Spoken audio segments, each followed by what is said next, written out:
নমস্কার দর্শক বন্ধু, আমি জ্যোতিষ বরুণাচার্য।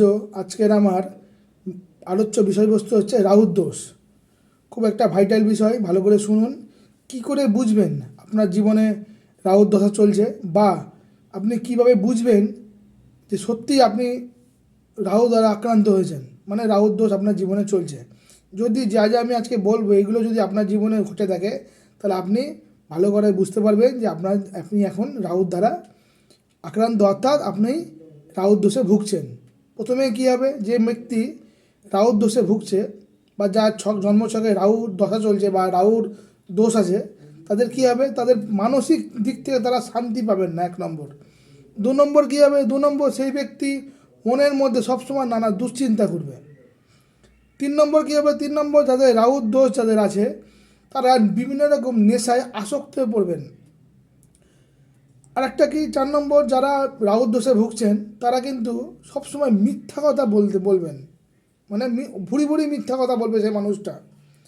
5 নম্বর কি, 5 নম্বর, যারা রাহুর দোষে ভুগছেন তারা প্রতারণামূলক আচরণ সবসময় করবে। কি করবে? প্রতারণামূলক আচরণ। যেসব ব্যক্তি রাহুর দোষে ভুগছেন তাদের চুলের নানা সমস্যা দেখা দেবে, স্কিনের নানা সমস্যা দেখা দেবে ও চোখের নানা রকম সমস্যা দেখা দেবে। যেসব ব্যক্তি রাহুর দোষে ভুগছেন সেসব ব্যক্তির কালো পোশাক তারা পরতে খুব ভালোবাসবে। যারা রাহুর দোষে ভুগছেন তারা দেখবেন, আপনি যদি রাহুর দোষে ভুগেন তো আপনি দেখবেন সবসময় কালো পোশাক পরতে সেই মানুষটা ভালোবাসবে। যে ব্যক্তি রাহুর দশায় ভুগছে, কর্মক্ষেত্রে আচমকা নানা নানা তার জীবনে ক্ষতি আসবে।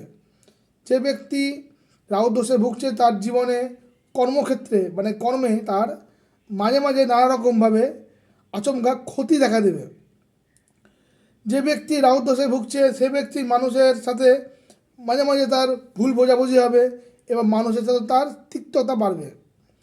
যে ব্যক্তি সত্যি রাহুর দোষে ভুগছে তার কী হবে, তার বাড়িতে মাঝে মাঝে লক্ষ্য করবেন টিভি, ফ্রিজ, মানে ইলেকট্রনিক যেগুলো জিনিস আছে সেগুলো মাঝে মাঝে কিন্তু খারাপ হবে এবং যার দরুন খরচ হবে। কি বললাম, যে ব্যক্তি রাহুর দোষে ভুগছে, বা আপনি হয়তো রাহুর দোষে ভুগছেন, আপনি জানেন না, আপনি লক্ষ্য করবেন আপনার বাড়িতে TV, fridge, washing machine, AC যেগুলো আছে ইলেকট্রনিক জিনিস, ওগুলো কিন্তু মাঝে মাঝে খারাপ হবে এবং তার দরুন মাঝে মাঝে খরচা হবে, অর্থাৎ আপনার আয়ের চেয়ে ব্যয় বেড়ে যাবে। এই যে আলোচনাগুলো করলাম, এগুলো যদি আপনাদের সঙ্গে কারোর যদি লেগে যায়, বা আপনাদের মধ্যে সঙ্গে কারো যদি জিনিস সঙ্গে, মানে কি বলবো, আপনাদের যদি কারোর সাথে এই জিনিসগুলো ঘটে, তাহলে আমি বলবো ভালো একটা জ্যোতিষের সঙ্গে কথা বলুন, তার কাছে গিয়ে দেখান আপনার রাহুর দশা চলছে কিনা বা রাহুর দোষ আছে কিনা আপনার ছকে। যদি থাকে তা ইমিডিয়েটলি কাটান। আর যারা ভাবছেন আমার চেম্বারে এসে যোগাযোগ করবেন বা আমার কাছে আসবেন বা আমাকে দিয়ে ভাগ্য বিচার করাবেন বা হস্ত বিচার করাবেন, তারা অতি সত্বর আমার চেম্বারে চলে আসুন।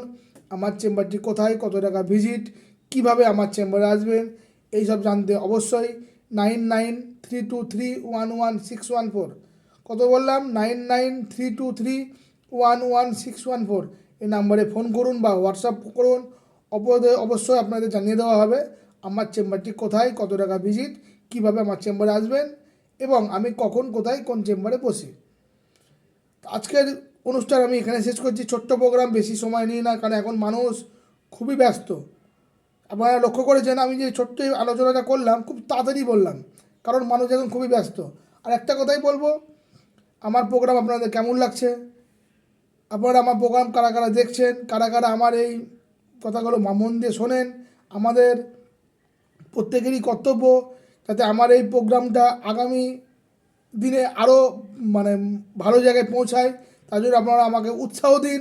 আর আপনাদের কর্তব্য, আপনারা যারা যারা আমার এই প্রোগ্রাম দেখছেন তারা এই প্রোগ্রামটা শেয়ার করুন, অবশ্যই সাবস্ক্রাইব করুন। সাবস্ক্রাইব না করলে কিন্তু আপনাদের কাছে নতুন নতুন প্রোগ্রাম আমি যখন আপলোড করব সেগুলো পৌঁছাবে না। অবশ্যই প্রোগ্রামটা, আমার এই চ্যানেলটা সাবস্ক্রাইব করুন আর এটা শেয়ার করুন। ভালো থাকুন, সুস্থ থাকুন, জয় মাতারা।